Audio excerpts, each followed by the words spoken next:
If you grew up in the 80s and collected or even just played with toys, you'll be more than familiar with the phrase collect them all. Now here we are, 2024, and this package has just arrived. This contains one action figure. Stay tuned and I will explain to you why you simply cannot collect them all.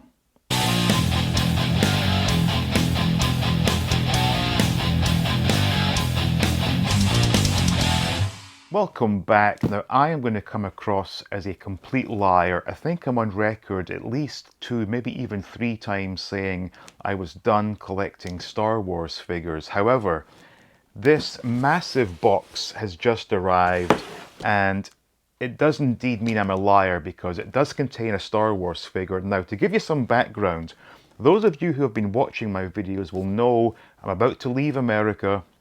And I have been buying as many toys that I remember from childhood as possible because where we're going, which is Thailand, does not have a big resource of vintage toys from the Western world. So therefore, it's a case of now or never. Now, one toy I had as a kid that I enjoyed playing with was the 12-inch vintage Stormtrooper. Now, I have been trying to find one in really good condition. Simply cannot be had. The ones that are for sale are yellow, they're scuffed up, they're dirty, not something I want in my collection. And then it occurred to me there is an alternative.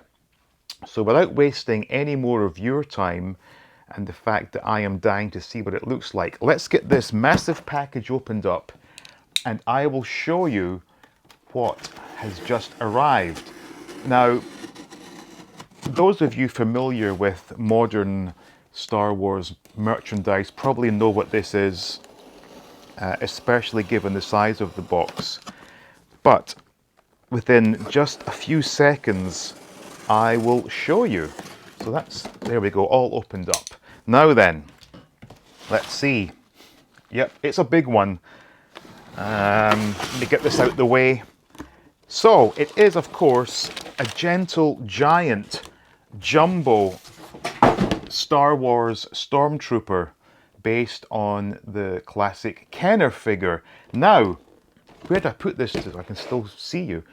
Now, it should be pointed out this is not my first ever gentle giant jumbo. When these were first announced, and I believe we're talking way back in 2011 here, long before the All Things 80s channel, I was thinking to myself, this could be a great way to start collecting Star Wars figures again, and I ordered the first wave. And even back in 2011, porch piracy was a thing, so I had my order shipped to my office in Manhattan. Well, put it this way, you thought that was a big box for one figure. I think I got 4 figures delivered. The box was just enormous. I opened it up and I said, nope, can't do this. Just the sheer size of this package, it was just too much. There was no way I could have collected these simply because of a space issue. I don't know if anyone can collect all of this line because you have to have a really, really big area to get these things displayed. Furthermore, what I don't like is the way it's been done. I understand why, because if they were to keep everything in scale with a classic Kenner card, the card would be at least probably another foot higher. As it is, it's way too big, but if it was done to the correct scale, it just would have been impossible. Now, as I said earlier, I was wanting to get the classic Kenner 12-inch Stormtrooper from '78. They are not in good condition. They have aged really badly, and in most cases they've aged worse than the smaller sized figures. There was nothing I could see that I wanted in my collection, so I thought this could be a good alternative. So we'll just have a quick review of the way it's been packaged. Now what I like is the fact that it's a clamshell design, so should you wish, I believe you can put it all back together and have it displayed as a carded figure, or if you want you can take it out, put it back, whatever you so wish. Nice idea there. They have done the sort of classic first 12 style backing here, but they've also advertised some of their other non-figure products which are of absolutely no interest to me. As a display piece, it's a novelty, that's for sure. I'm thinking in my collection, I'm going to have the 3 3/4 inch figures as part of their own display. I have a few 12-inch figures. This will be part of that, and I may even stick the card back at the back of the display case because it is a really nice throwback to the days when I was collecting these in the early 80s. And of course, they do say Kenner and the long playing toy little feature there. But let me get this opened up and we'll take a look at the figure itself and I will give you my thoughts. Okay, so out of the package, what we have is basically just a larger vintage Star Wars figure.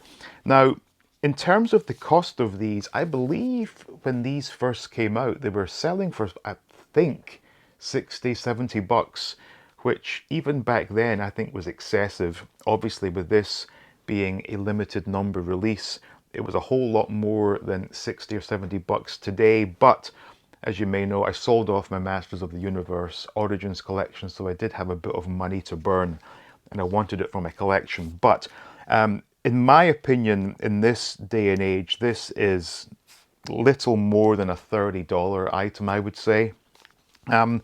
It does not feel like the Kenner figure at all. It's a very sort of almost matte feel to the plastic, and I'm guessing it's all pretty much hollow. Maybe the legs are solid, the arms, I don't know. But it does look really cool. And the fact is that it's just a direct upscaled version of the original, which I love, makes it all the sweeter. Now, it even has on the back the 1977 stamp, which is neat. Now, I did do a quick test of the blaster, which is again a direct upscale of the original. However, much like Hasbro's initial Retro Collection reissues, this does not hold the blaster at all securely.